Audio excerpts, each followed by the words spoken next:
I'm Pamela Portnoy, and no one's okay.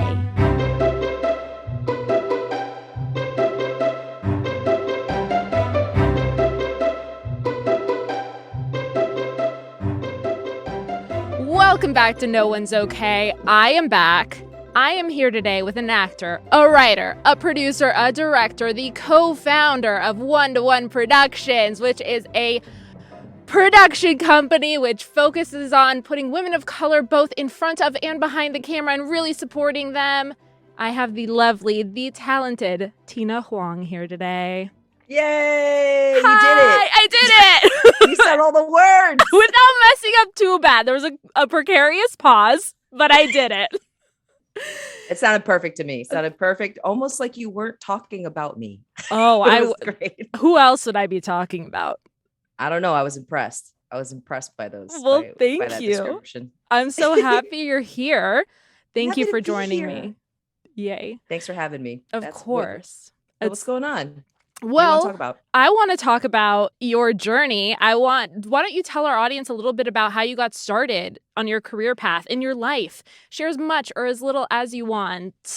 How I got started. Wow, that's such large questions. Are we going back to New York for this question? I mean, probably. I feel like I should. Okay. I feel like that's an important part of my life, considering I grew up in New York. I grew up in New York City, and I always wanted to be an actor.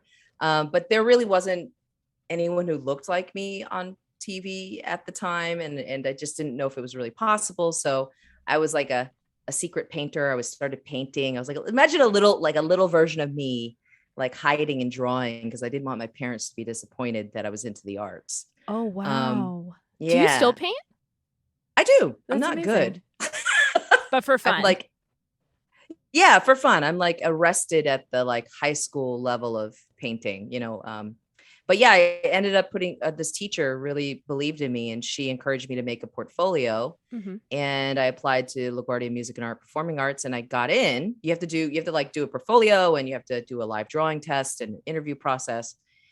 Anyway, I got in, and the whole time I'm just like longingly looking at the drama department thinking, man, that's always what I wanted to do. Even when I was little, it was like my escape, watching movies and TV, just getting out of my neighborhood mentally, you know what I mean? My home life and neighborhood. But I just felt very discouraged by my family, and, they loved me. It wasn't like, I'm not trying to talk badly about them on your podcast, but they wanted me to be a doctor or a lawyer, the normal things, the stable things. But I disobeyed them.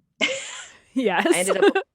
I ended up applying to audition for the theater department at the school, and secretly did it. And I got in and I transferred, and that was it, man. I was addicted to being an actor and being curious about other people and what drives them. And and then I ended up, this is a boring timeline, but I ended up going to college. I went to NYU, Tisch School of the Arts. I got in there and, busted my butt for 4 years, directing, acting, and design.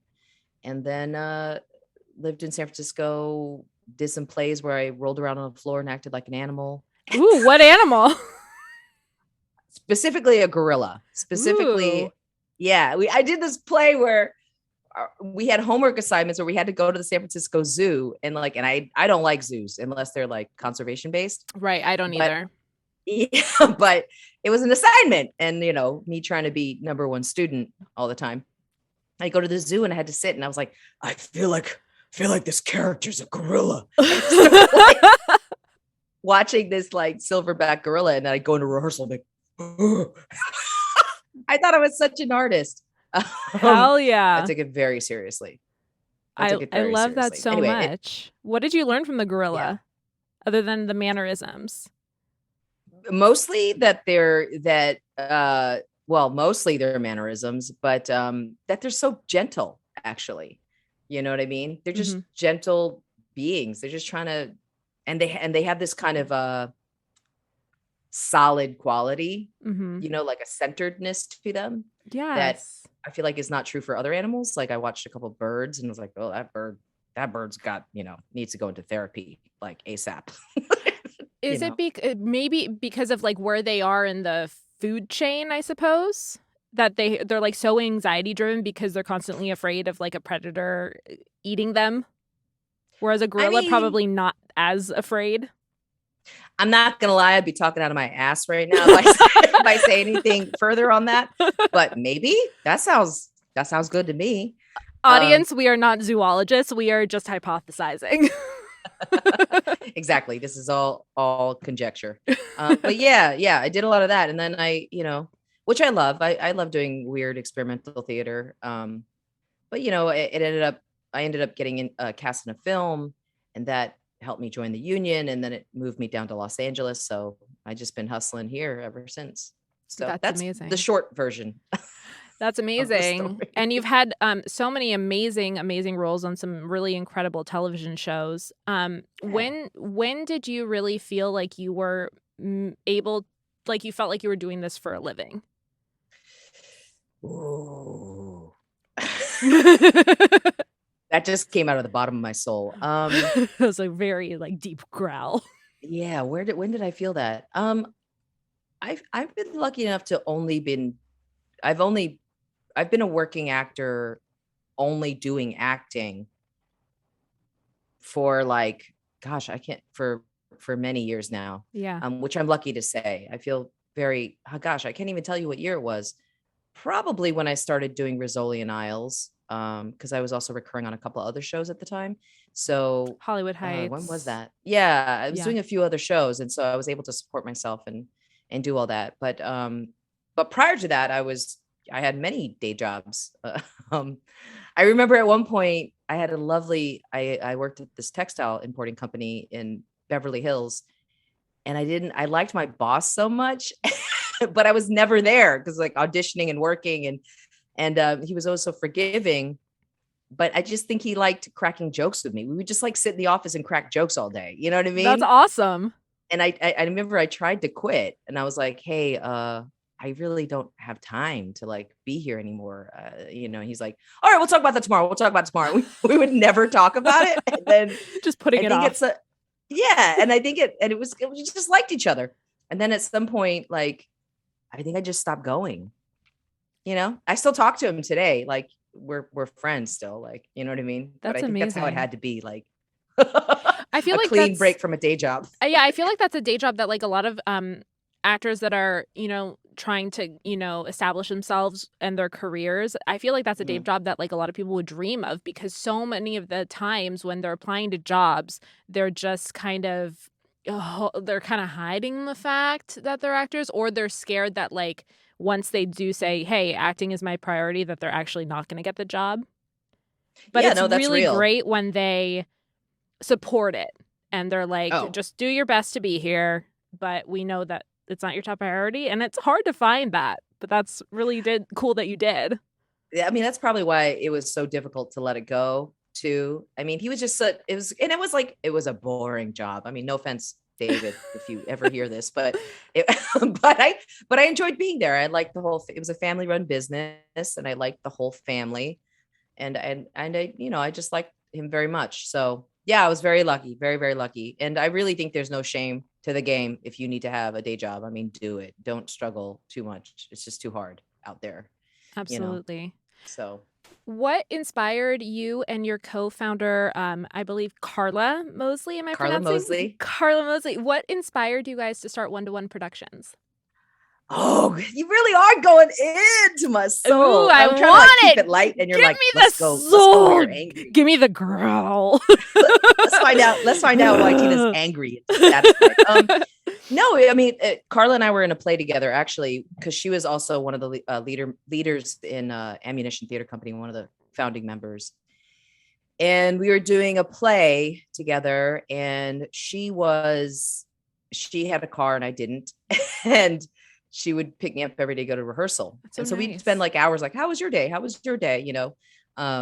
What auditions did you have today? Did you have to be a sexy paleontologist and doesn't know how pretty she is? Like, and she's also a genius with a Nobel Prize, stuff like that. And we would share war stories. And I don't know, there was this weird moment where you know, it was like, oh, all ethnicities, or it's just like a weird time with breakdowns that felt like counterproductive, and you know that the cards weren't really stacked in our favor as women of color in this industry. And uh you know, just of our experiences being on sets, and also in terms of looking at the landscape of what actually TV looked like, 5,000 channels, all these streamers. You know, you had 2 TV shows that had people of color, that had more than one person of color in the cast, whereas you would have a pilot that had 6 leads that were non-people of color. But yet somehow there was this perception that, you know, somehow the whole industry had suddenly shifted, and like you had it easy if you were a person of color, an actor of color. And that just didn't ring true to us. And both of us, on one day in this one particular conversation, she was at work, and an actress said to her, like, she happened to not be, she was a Caucasian actress. And she said, must be really great being ethnic nowadays.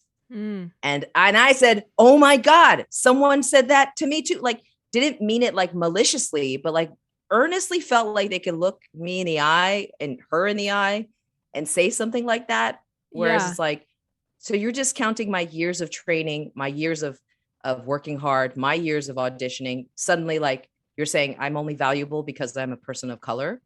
Right. Like, also, like, you can't have it both ways. Absolutely. So, you know, and instead of like just being angry or bitter or upset about it, which we were, all of those things, and still am, you know, be proactive. So we started creating, and that was 2016. I wrote a short, and we produced it. Was and that Carla was in it? Zin? Am I pronouncing it correctly? Sheen. Yeah. Sheen. Oh my goodness. I'm so sorry. Sheen. It's okay. I watched the trailer recently. I feel like I saw the entire film at some point. You may have. Yeah, and it's incredible. Oh, thanks. Yeah, I was taking care of my mom at the time, and she was very ill, and she did end up passing away. And I didn't know what to do with all the things I was feeling. I didn't know how to handle the grief. I really didn't. So what I ended up doing was writing the short. And Carla just kept not very long after my mom passed. And Carla really pushed me forward, and we got a great director who we knew, and she was incredible, super supportive, and just kept encouraging me. You know, and the whole time I'm thinking, am I exploiting my personal experience, my grief? Am I exploiting, you know, my mom? And I think Carla said, like, you know, we're artists, we write what we know, you know, and what we're going through. 100%. You know, so I think you and I may have been in acting class together at the time. Oh, yes. When I was making this. Yes, we were. We were so at the Miser Studio. What was that? Say that again. At the Miser Studio that we were both attending at the time, yeah. So, but I must have made the film after, because we graduated a long time ago. Yeah, because you made that film in 2017. I think we graduated in 2013, if I'm not mistaken. But I think I saw you last in like 2018-ish. Yeah. Yeah. Yeah, we had lunch, I think. Yeah. So so that's what spurred us to like make stuff. And then since then we've made a couple other shorts, and we just shot something over Labor Day weekend in early September, and did the whole COVID safe thing, which made it very, very hard. And getting, you know, permits and a COVID officer and all of those things, making sure everybody was tested and safe. It's hard for an indie project to do all that stuff. So yeah, no, it's been wonderful. And, you know, there's so many talented women who just haven't had as much opportunity, you know, to get to show and make stuff, actually make something, you know. I mean, like, how do you prove you're talented unless you have something to show for it, right? Well, absolutely. So it's been a really inspiring journey, and a lot of the women we've met and worked with have been incredible people to know. So yeah. Have you written other projects after Sheen that you guys have produced, and have you stuck with that theme of writing what you know? I have written more, nothing that we've produced yet. The project that we produced that I co-directed, Carla co-wrote. So we've kind of like gone back and forth because in the project we just shot in September was written by fabulous Carolyn Radaray. She's an incredible playwright, a wonderful director, and we just believe in her work and her viewpoint so much. So I'm excited for you guys to see that. We're editing it. It's co-directed by Simone Baptiste. That's amazing. Yeah, and the other piece before that was written by Debbie Chauffette and directed by Kimberly Lewis. So no, we're not. It's not just a vanity thing. Like, I think we do feel like more work going forward will have to come directly from us, just because we put so much time and energy into it. Mm-hmm. But so far, we've been having an amazing time championing other people's voices. So we're gonna make it a mix. In terms of my own writing, I was a Hedgebrick Fellow, lucky enough to get a fellowship to the Screenwriting Lab So in badass. 2018.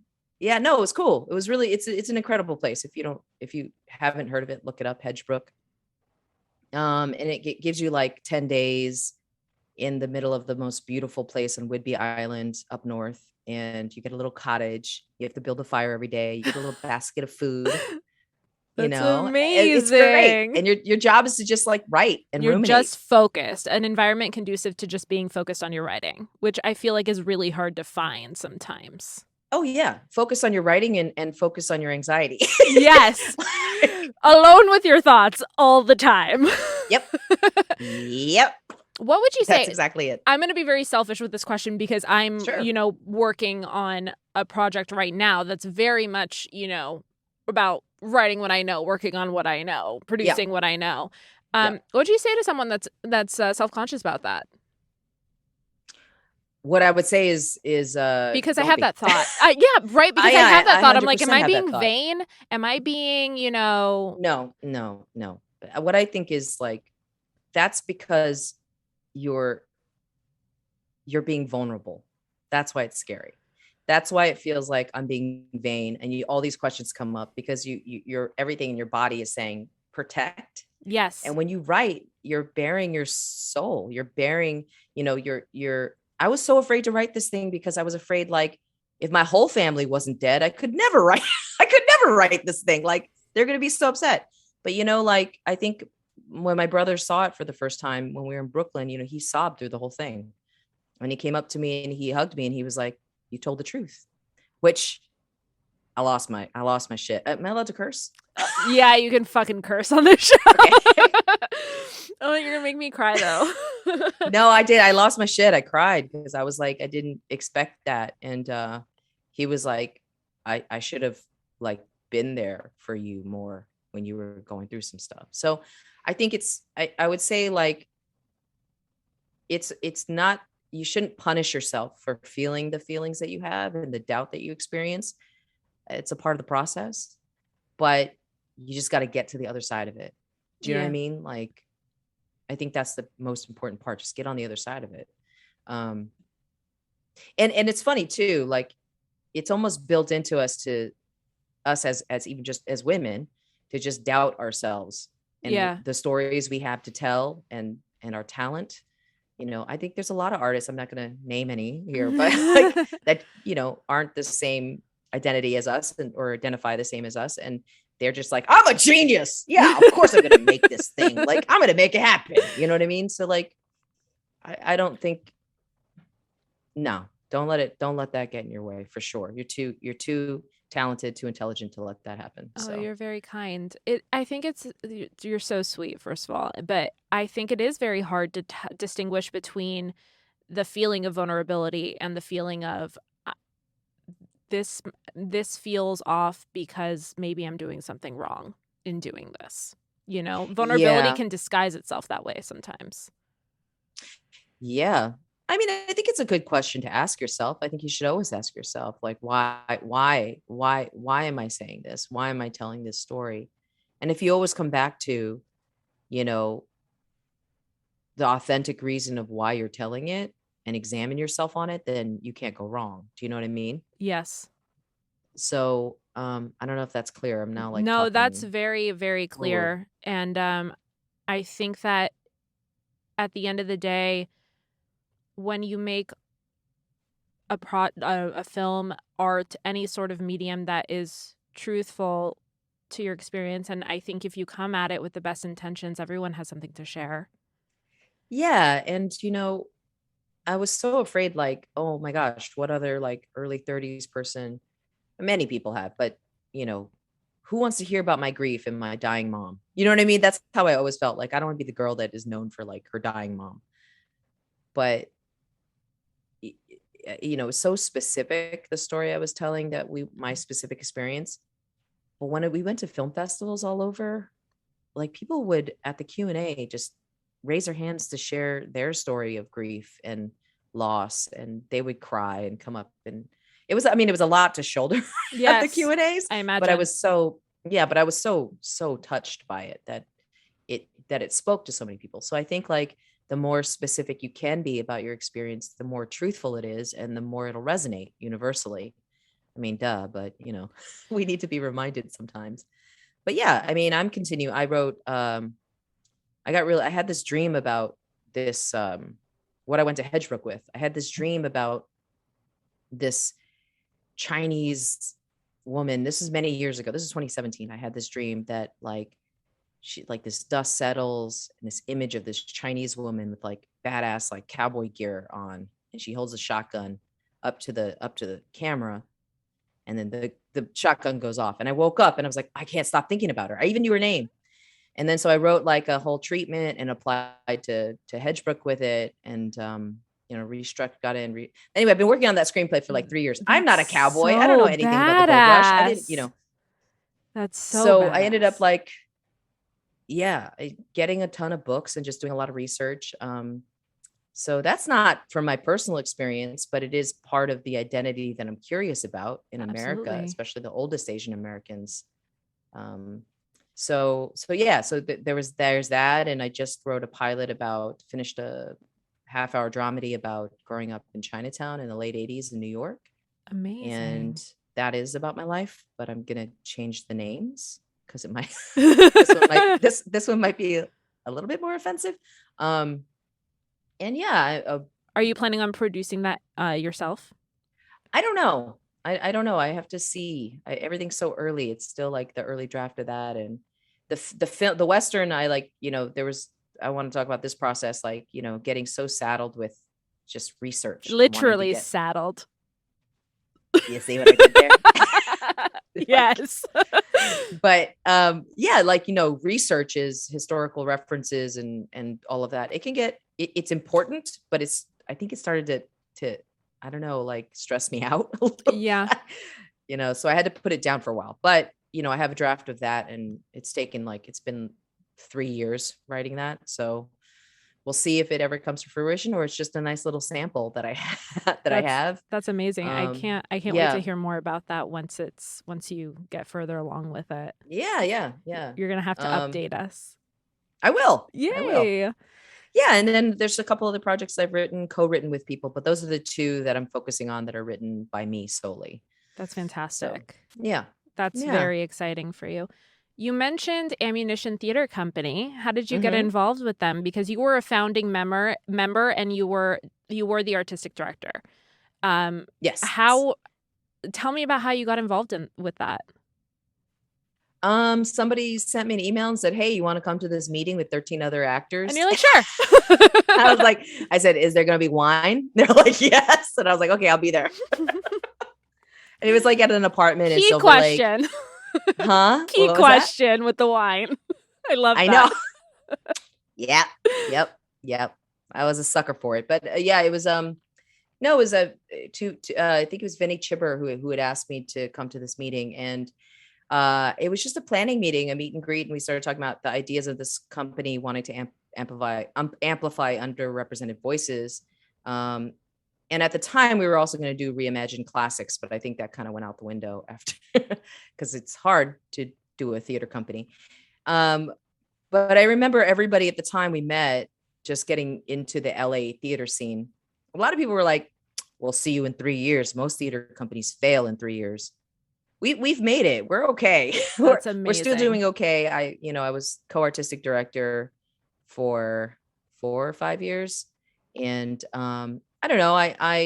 it's always hard to step away from your baby that you've been pouring your heart and soul and energy into. But I also think it's important for leaders to understand when their time is done, to go like, there's somebody fresher with more energy, with more ideas, that, I think that would be great for this company. So it's always hard. It's touchy. It was sad. It was really, really hard to do, like to let something go that I'd been working on for so hard for so long. But you know what? Once I did hand it off, or we had an election, it was great. That's wonderful. And I feel like that says so much about who you are as a person, like to be able to like look within and want what you feel is best for not only you but for the entire production company. I mean, the entire theater group. Yeah. Yeah, I'm not gonna lie. I was tired and burnt out. Like as you can see, like writing and producing stuff for 1-to-1, I just really had to have a little talk with myself and be like, look, you need to triage the situation, because Lifeboat Tina is sinking, and we need to plug some holes here. I mean, it's too many metaphors, but we No, need to I plug love some it. holes here, or I'm going to sink, and I'm not useful to anyone being this burned out. So, I mean, frankly, I just had to go, you're not in the shape to do this right now. So, I mean, and also it was protecting my mental health, and it was a Just lot so of things. important. Yeah. And the people that ended up taking over the co-directorship, they're wonderful humans, and they're so brilliant. And now we just, COVID kind of really, theater took a huge hit. So, but we're still here. We did a lot of virtual events. We produced a lot of things. We did a lot of readings on Zoom. Started working with a company called Play Per View. We did a few shows with them. Play per view. Play Per View. Nice. Yeah. Very And cool. And I think we're going to go back to a season at some point soon. And we have new artistic directors that came in during the pandemic, because I think, also that was hard for the people trying to keep the company alive during the time where you couldn't be with community. Right. So, yeah. But anyway, it's a great company. Anyway. So at that first meeting, I remember at the end, they're like, we need artistic directors. And I think a few people raised their hands, and somebody said, who was the only other Asian woman in the room? She goes, we need a woman. It should be Tina. And she pointed at me, and I'm like, what? I think I may have had some bagel hanging out of my mouth. I was like, me? What? Are you? You know what I mean? But no, I was scared. I hadn't done it before, but it was a wonderful experience, honestly, even with the ups and downs and how stressful it was. It really was really, really, really great. So I'm glad she called me out. I have another personal question. Going, what? I have a personal question jumping off of that. Like, how do you deal with fear? Oh, my husband always says that my fight or flight is broken. Like, really? Yeah. He's like, whenever you're afraid, you seem to lean in like extra hard. I'm like, I guess so.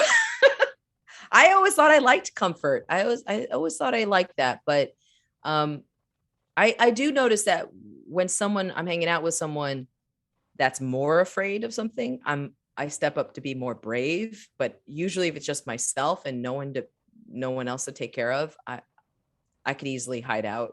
You know what I mean? Right. So dealing with fear, I don't know. I don't know that I deal with it. Maybe I just, yeah, I don't know. I think I do get excited by it. I think I lean into it, but I also think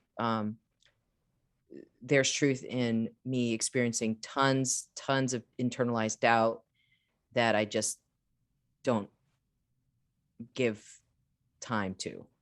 I love that so much. Does that make sense? It does make sense. Were you ever a nervous auditioner ever? Yeah. And would you just lean into it more, kind of like your husband says you do? Yeah. A teacher once said to me, I was like, I'm so nervous. And he was like, it's really good. It's a gift that you're nervous. And I said, what do you mean? And he was like, well, it means you really care, and the day you stop feeling nervous is when you should be worried, right? Because you're dedicating your life to this. Right. So I don't know if that answered your question, but That yeah, is I a get nervous, but I get on and off with it. Sometimes I get nervous, and sometimes I'm just like, you know what? This is the job right now. I'm not trying to get a job. This is the job. And when I have that attitude going, it's always the best. that's a Let really me great just, mindset. That is really yeah. And great. it's what works for me. I mean, I think yeah, I think that's what works for me. Yeah. Otherwise, what, why? Because I did work in casting for a little bit. I interned at a casting office, and I did some of the studio reads and the chemistry reads.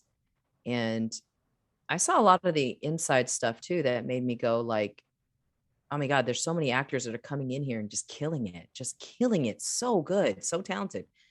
Did they necessarily get the job or get callbacks? No, but it had nothing to do with how good they were or bad they were. Honestly, oh, that sounds terrible. So in some ways it freed me from that, right? Torture. That's so funny. Jason, who's the producer of this show, and he's on the Mhm. call with us, he's a casting director as well. And he's talked about that sometimes. Like sometimes you could be really, really great and super, talented and fucking nail the thing, but maybe the look isn't right or something's off. Like maybe you're not the right complement to the other actor. It could be really anything, right? And that's yeah, and that's hard to swallow. I mean, I think which I hope changes. You just brought up something reminded me. I was really close to getting something that at the time would have been a game changer for me. And like they were like telling me to pack my bags and relocate. Like it was that close. And I think then they called me like 20 minutes later after they told me like, it's going your way, like pack your bags. And they're like, it's not happening. I was like, what? Like literally just 20 minutes ago. And they're like, well, That's a the lot. actor that you were playing the wife of dropped out.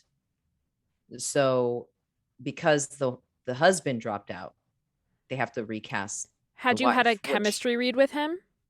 no, Interesting. that's what was weird. I was kind of like, I don't know. It was one of those things where I was like, so you're just gonna scrap the whole, but I mean, I've heard that story from many other actresses too. I like to say actor, but I guess to make it clear in this case, actresses, because I guess at the time, a lot of the times, if you're playing the wife, you are kind of weirdly replaceable, like you know what I mean. But Mm-hmm. I'm glad that roles are changing and the way women are written is changing slowly but surely, so that you'll have a little bit more agency when it comes to your position in the cast. Absolutely. Yeah, but that was a heartbreaking one. Anyway. And I feel like we're kind of like tiptoeing around this question, and we may have already answered it, but I figured I would outright ask, what changes do you feel like need to happen in the industry? Oh, that's another There's the soul burn. growl. Um, what else needs to change? I mean, I think so much needs to change. That's the problem. Like it's hard to focus because I think people are so obsessed currently with the idea that, yay, we're doing so good, we're so progressive. Mm-hmm. But the reality doesn't really reflect that. It really doesn't yet. So I still think that more inclusivity in executive positions, people that are the gatekeepers, quote unquote, people that are the decision makers, who's being seen to sell a show, what shows are being bought, despite what the trends are. Mm-hmm. I think all of that has to change. I think, yeah, I think from the top down, it's just like, it's not that I want to take away opportunities from anyone else. We just want to think the playing field needs to be leveled. And the obsession with being young and brilliant is, I'm not just saying this because I'm not young anymore, but like You being are. young and You are. but being young and brilliant, there's so much emphasis on that. And there are a lot of people that are mid-career that are still trying to get the wheels going, Right. and sometimes when we have this trend of like, let's look at people, we forget that there have been people trying to work for the last 20, 25 years that are not 21, Mm-hmm. like the opportunities might not be there for someone who's 45 or 50, like, that's been struggling in bit parts in in the industry. So I think a lot needs to change, but ultimately I think the gatekeepers, there needs to be actual solid action and a seismic shift in who's there, um, in order to be any in order for there to be any like sustainable change. I thought that was really Is that beautifully put. It absolutely does. Thank you for sharing that. So on this show, we have Please tell me if I'm talking too much. you are a delight and absolutely perfect. Please talk all you want because you're so eloquent, and it's all gems that are being shared right now. So I appreciate you. Excuse me. I need to pick up my gems. Yeah, you dropped some. On this show, I have a new segment called Silly Questions to Take Super Seriously. Uh-oh. So I'm going to ask you something that is sort of related to what you're working on right now, because I actually just saw a clip of you working with my former guest, Dan Furgel, on Days of Our Lives. Oh, EJ DeMira. Yes. We love Dan. He's amazing. I was so delighted. I think it was in his Instagram stories I saw you guys acting together in a clip, and I was like, oh my God, yes! So I wanted to ask in this segment, what are some misconceptions about soaps that people have? Oh. You're going to have to edit out all of these groans. No, I'm not. I'm keeping them all. Yes. God, I have to say, I am having so much fun working on Days of Our Lives. Having so much fun. Everyone is so nice. Actors actually want to rehearse. Like they want to like meet up and run lines before, which like weirdly is like on other sets, not a lot of actors want to run lines, which is strange. But I love it. I'm a theater nerd. So like I love running lines. I'm like, yeah, you want to run lines? Yeah. Also on soaps, you're shooting a lot more in one day than you are on other projects. A lot. The misconception is that, that soap opera acting, people are terrible and this and that. I've never met harder working people. You have to be so skilled. Yeah, it's definitely a different muscle, but like, to get changes the way people get them, to be able to process and, and also a lot of exposition, because you're always catching the audience up on what they may have missed, like yesterday, or like even a commercial break 20 minutes ago, like whatever it is, you're always reminding people what they just saw, or didn't see, and they're tuning in while they're cooking or whatever. So to make that dialogue feel, not just feel, but be filled with a point of view, a perspective, a character, and to visualize all of that stuff and to make it come alive. It's a very admirable skill. I'm not just saying that because I'm on a soap. I'm saying this as if I'm observing soaps. But there's a lot of it gets a bad rap, and it's not an easy job. It really does, and I never understood it, because a lot of actors that I know, including myself, look at soaps like a dream gig, because it's like not only like it has some stability with like a contract that sometimes lasts quite a while, but like you get to work on a character for a very extended period of time, and it's challenging because you have to do so much memorization. Because what you do, like is it a full episode a day or a full episode every 2 days? A day.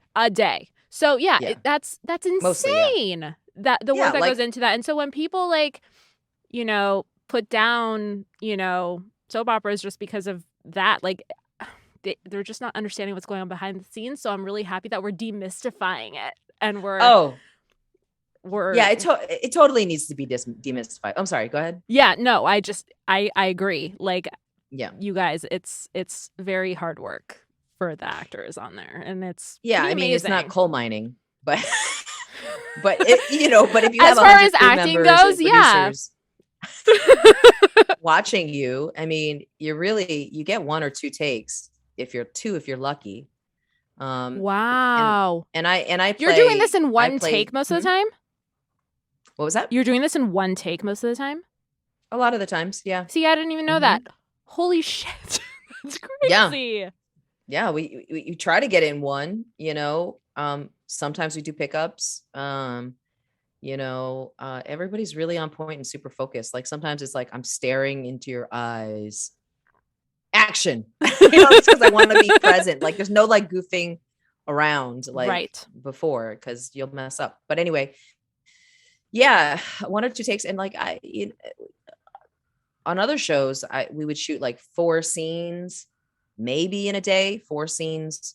Because it's usually single cam and it's like turnarounds and different setups. And, on the soap, it's 4 cameras at once. It's shot like a sitcom. And Yes. in the control room, they're like calling the cameras and they're like live editing there. So the directors have kind of an amazing job too, which is, I don't know how they do it. They have to be able to look at everything all at once.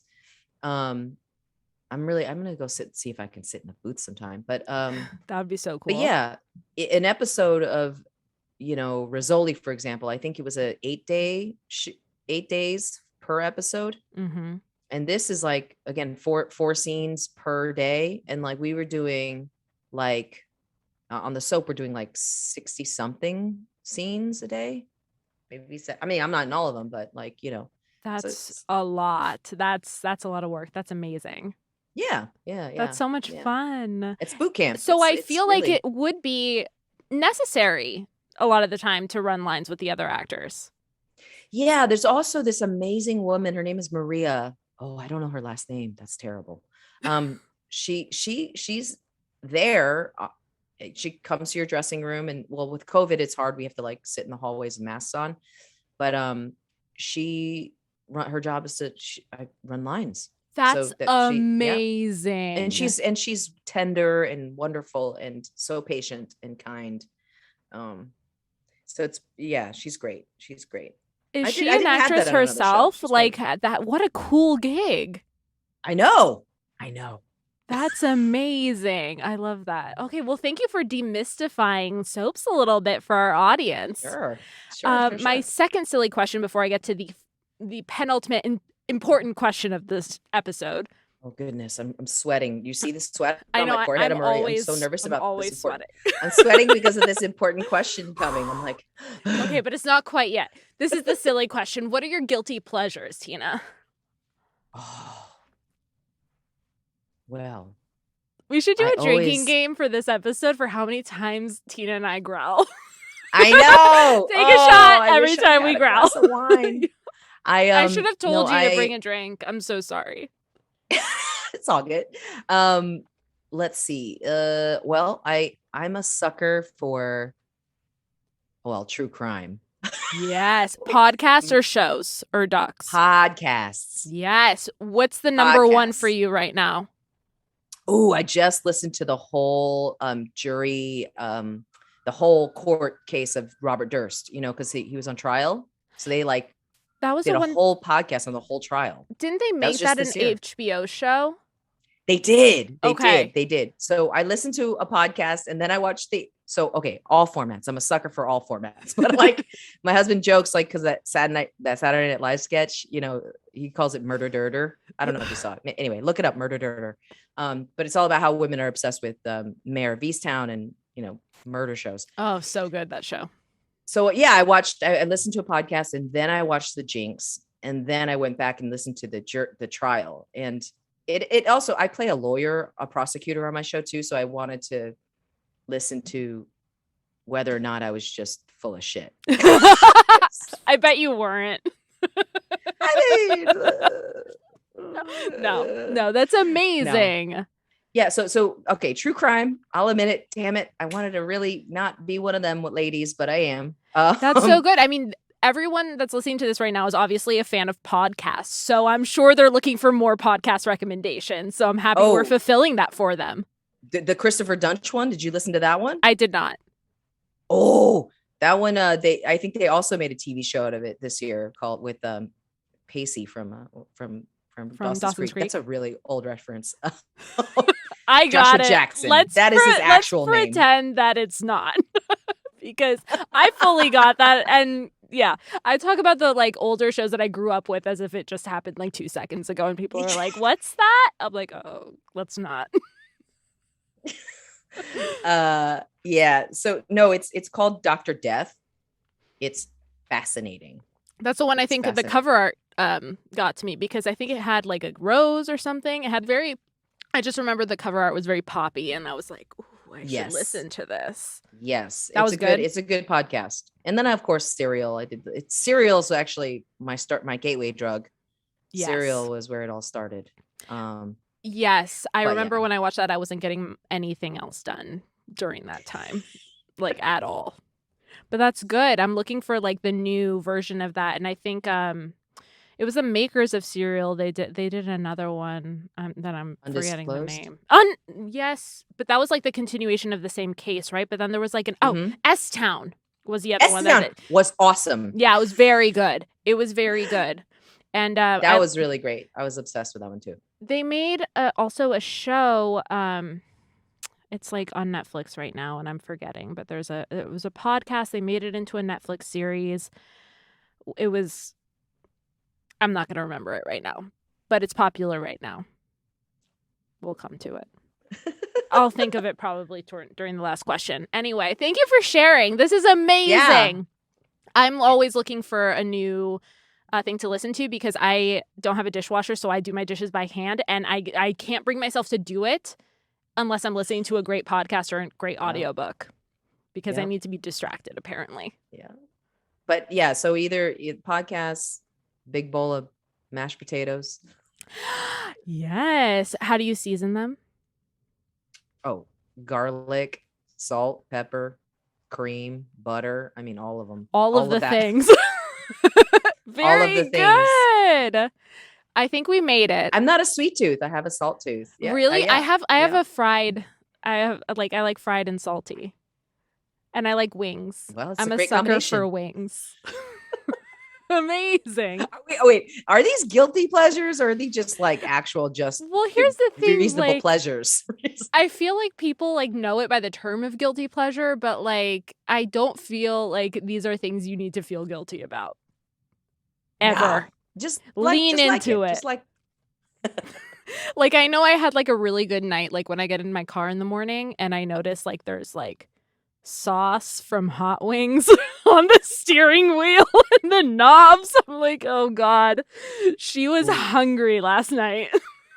Have you had any Korean wings before in LA? I haven't. Where would you recommend I go? Because I'm always looking for really good recommendations. Oh, I'll text you a list, but the one place I discovered called Obi Bear in Koreatown during this quarantine, it was outrageously good, so good, and then it burned down. What? Yes, that sucks. I hope they rebuild. I really hope they rebuild. It was so good. Oh, that's such a bummer.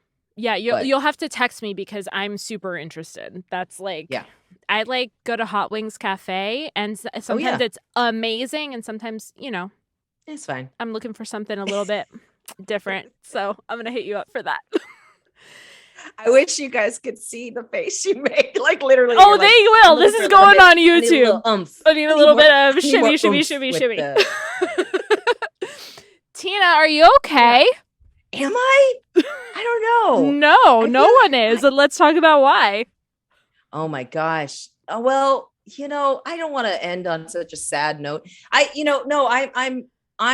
okay. It's a multi-pronged answer. I'm mostly okay. Okay. I'm life is good. I'm working. I'm happy. I'm healthy. My family is okay. At the end of the day, everyone is okay so far, or has come out better after all the hardships of the last year or the last year and a half, 2 years. But it's this weird thing where I think as artists or deciding to be filmmakers or writers or actors, podcasters, we sacrificed a lot to be here, and I think we, and it happily willing to do that because this is the life we wanted to create and this is the life we wanted to live as creatives. But, with the pandemic, it's been really challenging, the ups and downs, because my life has gotten so small in so many ways. And I think as an artist, I've always just wanted to keep expanding my life, building more community, building, you know, doing interesting things, finding a new museum, going to see live music, just filling that inspiration cup. And so I struggled with that. But like, if it's just an existential problem I'm having at the moment, then like I'm lucky. Do you know what I mean? And I understand that. So, there's real challenges and real stressors, and there's been a lot of up and down, and I'm trying not to ride those highs so high and the lows so low, and trying to find some kind of nice balance in between. So in some ways, the quarantine or pandemic has been a gift, dare I say, because I had to really pare down my life a lot and rebuild. I guess I'm okay with that. That's wonderful. That's wonderful That's because just, it really allowed you to take stock. yeah, Yeah. yeah. I think I think I haven't really figured out what I'm feeling yet. I don't know if I'm okay. I'm glad therapy is an option. I, Absolutely. I was in therapy for a while and it was great, but then my my therapist was like, I don't have any slots left anymore. And I was like, oh, you're busy. She's She's like, super in demand. yeah, therapists are in demand. So, and I want to go back and find advocate for mental health. And I think like finding a person of color or somebody that understands marginalized populations, I would love to find someone to talk to. But yeah, my nose is running because I'm dead inside and I can't cry. But the feelings is making my nose run. Is that what happens to you when you cry? Your nose goes first?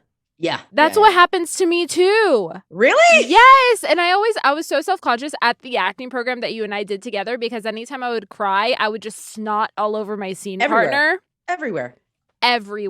It was like really heavy duty. I was doing a scene with my dear friend Jackson Palmer, and we were like hugging, and like it was a very like tragic scene, and like just snot all over his shirt. Like so gross. That's how you know it's good. You're getting the real physiological reaction to whatever you're going through. Absolutely. I mean, I guess the question is, how do we define okay? I feel like okay is it's like kind of a cop-out answer when, someone asks you like, hey, are you okay? Yeah, I'm fine. Yeah, I'm okay. It's not really like diving deep into like what's actually going on. And I feel like a lot of people have gotten in the habit of saying that because I don't know, maybe people think that the person asking doesn't actually care about what's going on. That's a big one. Another gift of this time is like feeling like I have had more genuine, deep conversations with people, on Zoom or, or masked outside or whatever it is. Because we just jump to it. Yeah. What's going on? How you doing? And like, I kind of was in a place of refusing to be like, going back to going, I'm fine. I'm good. I'm fine. Like pitch going up super high. just because I didn't want to burden people. And now I do, maybe don't open up the whole can of worms because I don't want to, people are fatigued and struggling with this overall anxiety and sadness, not being able to plan for the future. But I do find that there's an authentic quality to people that I talk to now than before. And it's okay if you're not okay, and that's fine. Yeah. And tomorrow you might be. You might be, the day after you might not be, For sure. And I feel like before, if I wanted to dive in and like actually tell someone that I like wasn't okay, it would be like such a big deal. Because people aren't used to people being vulnerable, in casual conversation unless you're like super close. Yeah, but when I'm thinking about it, I'm like, what's the point of conversation if it's just going to be bullshit? If if you have prepared answers and prepared like expectations. We're all collectively traumatized because a fucking global pandemic hit, and we're trying to wrestle with the fact that we survived. Mm-hmm. Which, by the way, we also went through after 9/11 in New York. Everybody deals with trauma differently. That's what I also had to realize. I need to calm down, not be so angry. But like, like some people get traumatized, because I think people were dealing with reopening and everybody was like out and partying. It's like people are acting like nothing happened. And I'm like, well, sometimes when people get traumatized, they do act like nothing happened. Right. And they don't want to talk about it, And I'm like, well, I get that. I need to talk about it, but I get that too. That perspective, just being like, can't deal with it right now. Everyone has a different coping mechanism. Exactly. Yeah. We just have to be patient with each other. And thank you so much for sharing that with me. Yeah. Did I answer? Am I okay? Did I answer the question? You answered it beautifully. Very good. Tina, what are you working on? What are you willing to share? What are you excited about? Where can our listeners follow you? And I could add 10 more questions, but you know what I mean. I'm, well, you can follow me on Instagram if that matters. Tina Huang 381. Follow her, you guys. And Twitter, Tina Huang. Right now I'm doing another draft of that pilot, which I'm excited about, the Chinatown pilot, growing up. And I'm still recurring as Melinda Trask on Days of Our Lives. So if you want to see me object to a lot of things, yes, and be a badass lawyer, prosecutor, then watch me there. Yeah. Oh, and our thing where we produced it's called Unclaimed by Carolyn Radaway, co-directed by Carolyn Radaway and Simone Baptiste, under 1-to-1 Productions. So you can follow us on all the things too. And we're heading into post. So it's exciting. Congratulations. That's amazing. Thank you. Thank you so much. Thank you so much for joining me today. Oh, I enjoy your company so much, man. Likewise. You are such a delight every time. I always, my face hurts after I talk to you because I'm smiling so big. We will see you guys next time. Nerd recognizing nerd. See you guys next time. Bye. That was a very high-pitched. This podcast was produced by Jason Crow and me, Pamela Portnoy, with music by Jordan Ross Weinhold. You can follow the show on Instagram and Facebook at No One's Okay, and please don't forget to subscribe and leave a review. We love kind reviews. No One's Okay is also on YouTube, so if you want to see our faces, please subscribe to our channel. An extra special thank you goes out to Sean Moore, Claire Palmer, Jackson Palmer, Tiffany Haymoff, and Alexa Marie Anderson. This podcast was recorded at Soundworks Studios. Thank you so much for listening. See you next time.